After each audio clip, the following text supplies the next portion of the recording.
everyone. I'm Afia Asari and this is... And I'm Daniel.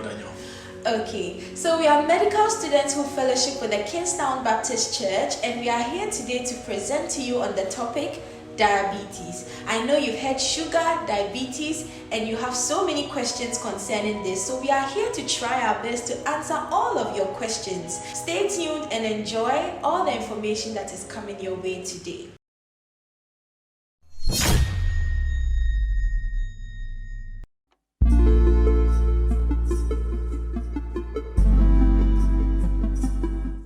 So Daniel, when we talk about sugar, diabetes, we've heard it so much. What exactly is it? Yeah. So let me put it out there. We have diabetes insipidus and we have diabetes mellitus. But what we are going to be focusing on today is diabetes mellitus. Okay. So when we say diabetes mellitus, it's a chronic condition, which is a long-lasting condition, which affects the control of sugar in the blood. So why this happens? Usually when there's either a shortage of insulin, or there's little insulin, or there's no insulin at all in the body, it actually results in the control of sugar in the blood. Okay, so basically what you're telling us is that once we eat the sugar goes into our systems and we're not able to bring it out. It gets stored in our blood, and then it causes us to have diabetes. Yeah. Also, what you also have to notice is that everything that we eat is converted into glucose for the body to use. That means that it might be as a result of either you don't have enough insulin or you don't have insulin at all. So what the body does is that, or the effect of insulin on the body is that it stores excess glucose in the blood, or excess sugar in the blood as fats. Okay, so it will store it in the muscles, it will store it in the liver, and it will also store it in adipose tissue in our body. So the adipose tissue are tissues in some areas in our body where the body stores excess fat.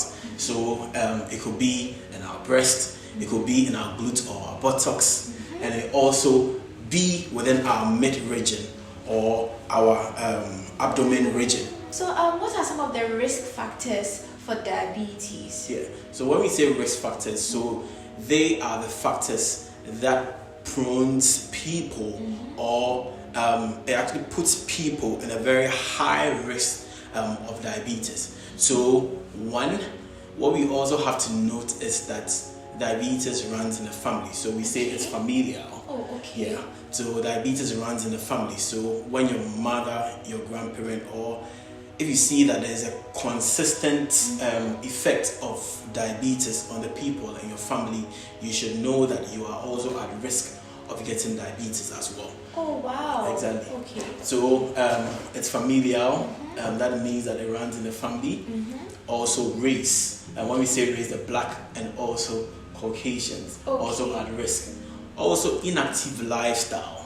Inactive lifestyle puts you in risk for getting diabetes. So when we say inactive lifestyle, it means that you are not really active. You are working in an office, you don't really move around, you use your car, you park your car really in front of your office, so you move minimally. Okay. So that means that all the food that you are eating is not really being used by the body.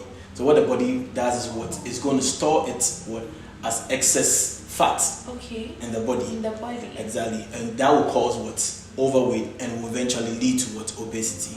Oh, so you're saying that if grandma and mommy have diabetes and I'm of the black or Caucasian race and I don't do a lot of activities, I'm just sitting down always or working on my computer the whole day, I just jump into my car and go home. That means that my risk, all these increase my risk or chances of getting diabetes. Exactly.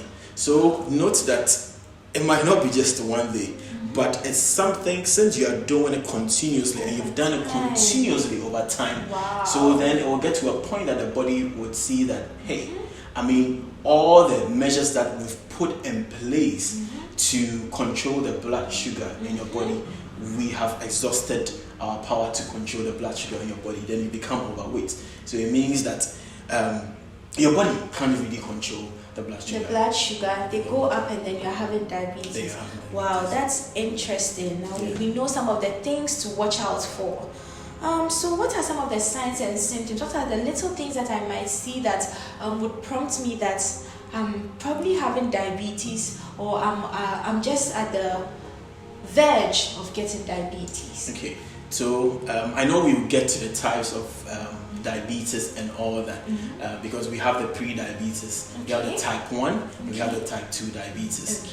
But since you've asked of the signs and symptoms, let's look at the signs and symptoms. So the signs and symptoms of diabetes: frequent urination. So you begin to urinate a lot, and frequent urination can also cause. You may also have frequent urinary tract infection as well. And since you are urinating a lot, the body's own way to counter that effect is for you to also crave for more water. So it means that you also begin to have frequent tests as well. Yeah. So that's why when you have frequent urination, you also have frequent tests. So sometimes the patient might rather be complaining of frequent tests instead of frequent urination. But it's the frequent urination that is leading to the frequent test. Exactly. Yes. So frequent urination, frequent urinary tract infection, and also overweight. Okay. So you begin to put on more weight. Begin to put on more weight as well, and some patients will also start losing their vision, because what diabetes also does is that it also affects the nerves. Okay, that helps or that aids in our vision. Also, in another way that it also affects our vision, let me just hit on that. Since I explained earlier that when there is excess blood glucose in our body, it stores it as fat. So it means that there will be also accumulation of fats around the nerves in the eye as well. That will also cause or affect the vision as well. Exactly. And that's what we call retinopathy.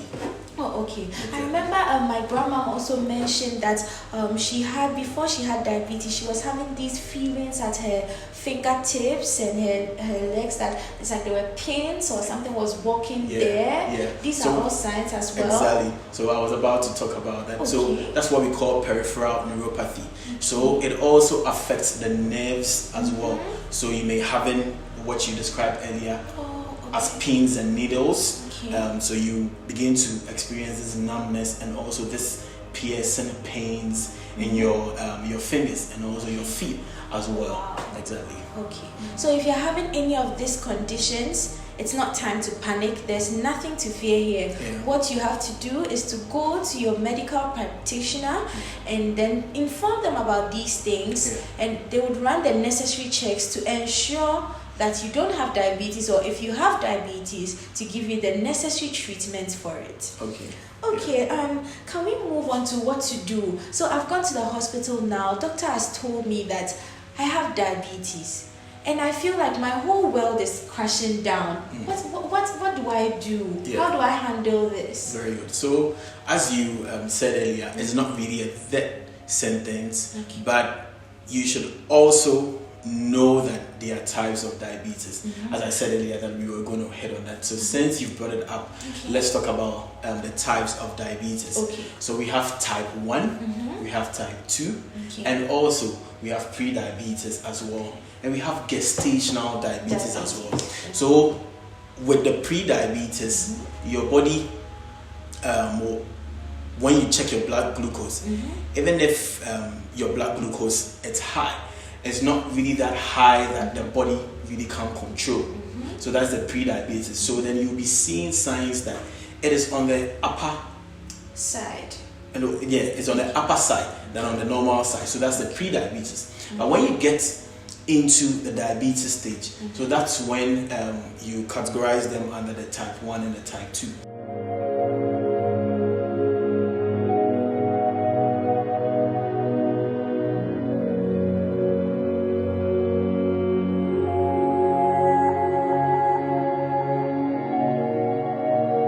So also the last one is gestational diabetes. So gestational diabetes, as a woman, you don't have diabetes. Oh, okay. But then when you get pregnant, you get diabetes, or we find out, or doctors find out that you have diabetes. So that can also happen as well. Oh, so our men are free from that one? They are also at risk of. They are also at risk of getting the type 1 or the type 2. Type 1 or type 2, right? And also, funny enough, or one thing that we tend to notice is that with the type 1 diabetes, it's found out early because it's autoimmune. So usually we see that children of young age usually have the type 1 diabetes, as compared to the type 2. It's usually the agent, because remember that it's not producing enough insulin, so it will take a while for the body to really say that, hey, I'm tired of doing this job, so then I'm giving up. Exactly. So that's why there's that distribution there, of which the type 1 really affects the young, and the type 2 it's usually on the agent side. Yeah.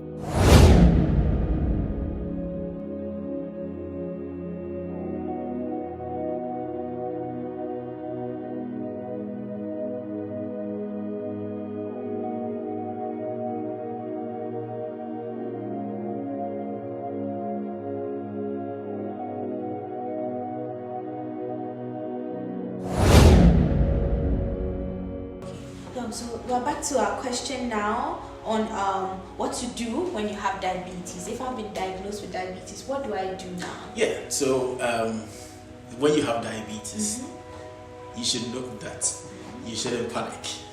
Don't panic. No panicking.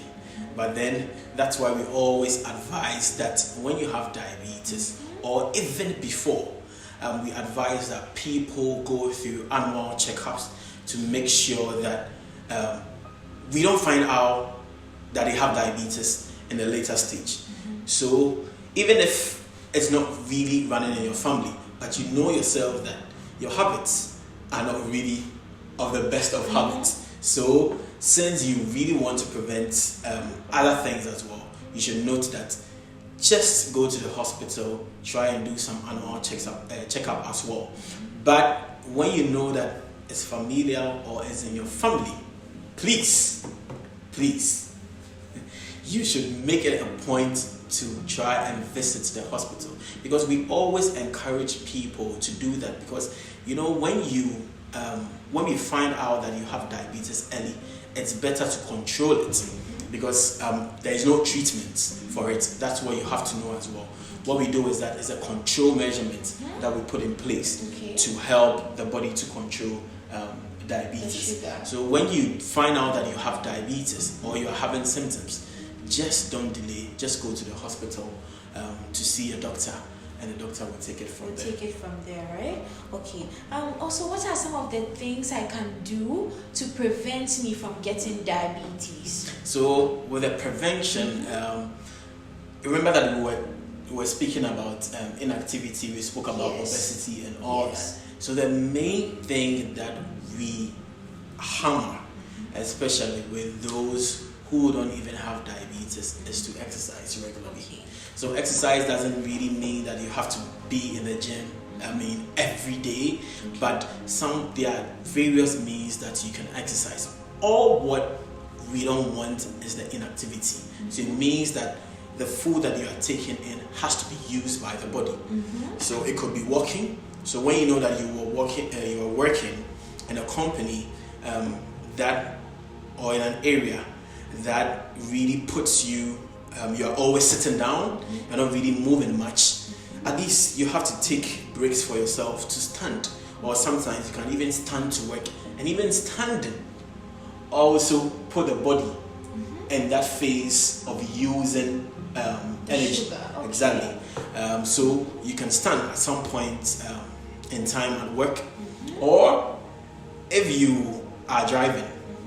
So one thing I always say is that you park your car a distance away from work, so that you'll be able to walk a distance to your car. You'll be able to walk to your car, because some people, their work is here, they park their car very close to their workplace. So it means that their walking is just minimal. They go home, they eat, because they get home late, they eat, and they are sleeping. When you are asleep, your body is on hibernation. It's not really using any energy, so it's going to store it. So when you do that over time, you are really going to gain weight, and you become obese, and it will lead you into diabetes as well. So apart from exercise, also dietary modification. So dietary modification, we have a lot of things that you would have to do. One thing that we always tell patients is that carbohydrates or starchy foods is a no area for diabetes. So if you know that you have diabetes, you should know that starchy foods, if possible, you're supposed to prevent it. If possible, you're supposed to prevent it. But if you can't prevent it, you should make sure that its portion in your food is very minimal. Its portion in your food is very, very minimal in your food. So basically what you're telling us that we should try and exercise more, take walks in the evening, long walks, and be active. You can come to the church. You could sweep on Saturdays and help in preparing the sanctuary for service on Sunday, which would be a good exercise for you as well. The church has gardens. You have gardens at home. You could help with tending to these gardens, which should also be a very good exercise for you. So as you said it, so we now realize that exercise doesn't really have to be just in the gym. You can do exercises anywhere. You can get skipping ropes. You can do exercise at home, and skipping is also a very, very good form of exercise as well. Because what you're doing is that you are, apart from you using the body stores of energy, you're also exercising the heart as well. So the heart is also being used as well. St. Vincent is also blessed with lots of beaches, so you could go to any of these beaches, take a swim, take a walk with your family, and as you're doing that, you're spending time trying to release stress and also getting in some exercise as well. Could you mention to us some of the foods that you think are healthier to eat if you have diabetes or you are preventing diabetes, and some of the ones which are really not helpful for us? Okay, so with this section, we are going to put in the foods in so carbohydrates. We are going to list the best choices and the worst choices. With proteins, you are going to list the best choices and the worst choices. With the veggies as well, or the vegetables, you're going to list the best choices and the worst choices. At KBC, there's an atmosphere of worship. Come and fellowship with us.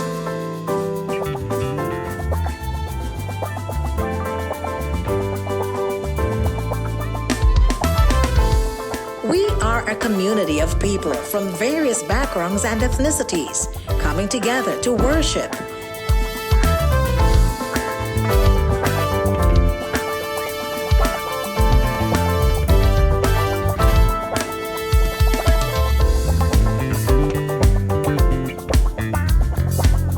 We believe in the whole gospel for the whole man. KBC is a place for everyone, where there's room for people of all ages.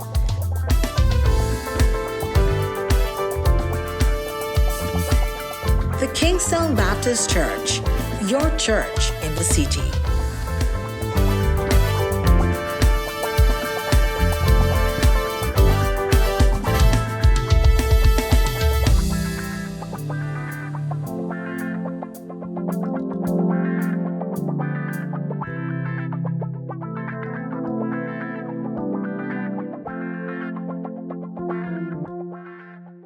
So with carbohydrates, we are going to be looking at some of the best and worst foods. So the best foods you can be eating are unprocessed foods or unprocessed carbohydrates. So you want to be eating whole grain foods such as millet, unpolished rice, cereals, oatmeal, canola. All those foods are whole grain. They are not polished. Also, you want to be taking baked potato. It really helps as well. Those are the best foods. So I've listed all the best food. So now let's go to the worst food when it comes to carbohydrates. You wouldn't want to be eating cereals with added sugar.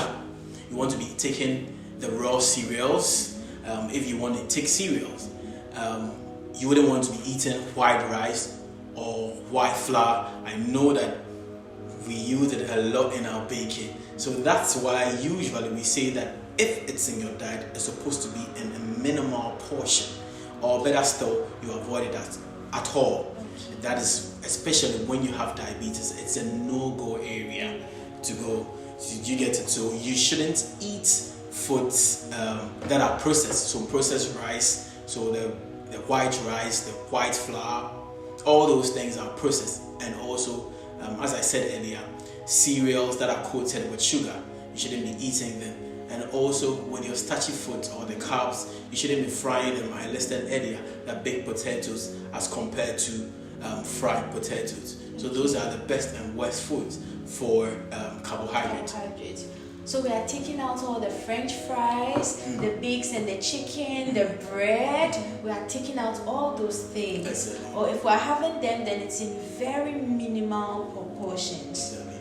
Wow. Okay. What about the proteins? So with the best foods for protein, I always advise that legumes. So legumes, what are some of the legumes? So the nuts, the beans, all those plant-based proteins are very good source of protein.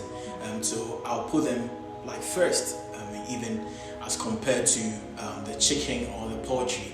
The part of the chicken, if possible, you would want to, go for the chicken breast as well. And also seafood, because it has very low fat content in them. It's a very good source of calcium as well, and it really goes a long way to help in the body. And the worst food that you would want to be choosing are the poultry, especially with the skin, which has very high content of fat in it. You wouldn't want to be frying your chicken, deep frying your chicken as well, because while you're doing that, there's going to be accumulation of fat. The chicken already has a high content of fat, and you're also dipping it in fat. So it means that you are even worsening. You are worsening the whole thing. And even some people, when they are even choosing their meat, going for the raw meat, they will want to include the fats of the beef as well in their diets, and those, as we said earlier, have very high content of fat in them. So those are the worst choices. The worst choices. Yeah. So we are cutting out all the fried chicken, the the pork, then the bacon, also the goat and then the cow meat. We are also reducing that, and we are going more for the plant-based proteins, as you mentioned, plant-based proteins, and then the fish as well, and the fish as seafood. Well. Very, very important. Fish. If you wouldn't want to be really torn in choosing some aspects of the part of the animal, at least just go for the fish and add your plant-based protein as well to it. Yeah. Okay, let's talk now about the vegetables and the fruits.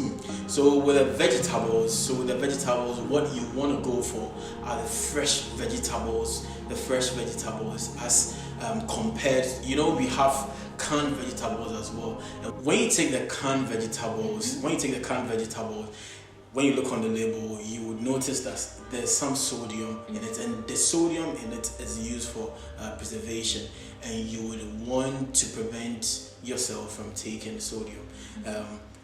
That is excess sodium, to say, because sodium has an effect on high blood pressure as well. So because what sodium does is that when you take in sodium, consistently high amounts of sodium, wherever sodium goes, water also follows.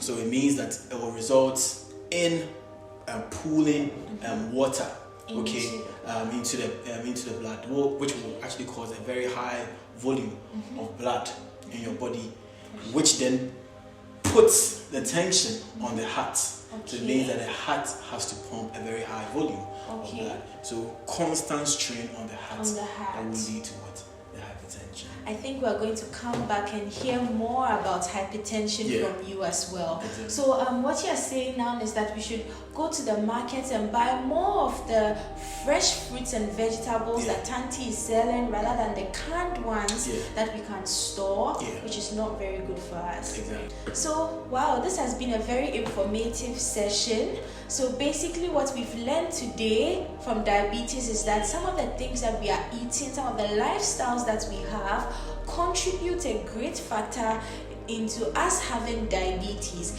And Daniel here has given us the things that we can eat, the things that we can do to avoid these. And even if we don't have diabetes, even if we are diagnosed with diabetes, some of the things we can also do to help with managing the diabetes that we have. Thank you so much, Daniel. And what are your final words for us? So my final words are, it's a worry for me how people don't really ask questions about their conditions, because they don't ask their doctors enough questions about their conditions, but then they tend to ask other people or try to tell other people what they know about their conditions bluntly. And it's very important that when you go to the hospital to even do the checkup for your doctor to see whether everything is okay with you. Try and ask questions. So when you're diagnosed, when you've been diagnosed as that you have diabetes, please make sure that when you're seated in front of your doctor, ask questions. What you're supposed to do, what you're not supposed to do, even the medication that you are being given, the side effects that it can give, the medication that you're given, the side effects that is going to have on you. I mean, you should ask questions, because he's the only person who could give you valid information. But don't go and just take the medication, come home and take it. And make sure also that when you're given the medication, whilst you are using the other modification, that's the dietary and the exercise, make sure that you are taking your medication as seriously. It's very important. So ask your doctors questions and also be compliant with everything that is being told you by your doctor. Here at KBC, we present the whole gospel to the whole man. If you have any further questions about diabetes or anything that you need clarification on, you could always drop your questions in the comment section and the appropriate persons would attend to you. If you have any other questions you also don't want to drop, there's going to be a number on the screen. You could dial the number and have all your questions answered. If you also want to join the Kingstown Baptist Church, then you could also call this number where you would be attended to. Thank you all for watching and staying tuned with us. We know you have learned a lot from today's section, and we hope to bring you other informative sessions on other things that are affecting our communities. Until then, stay blessed and stay healthy.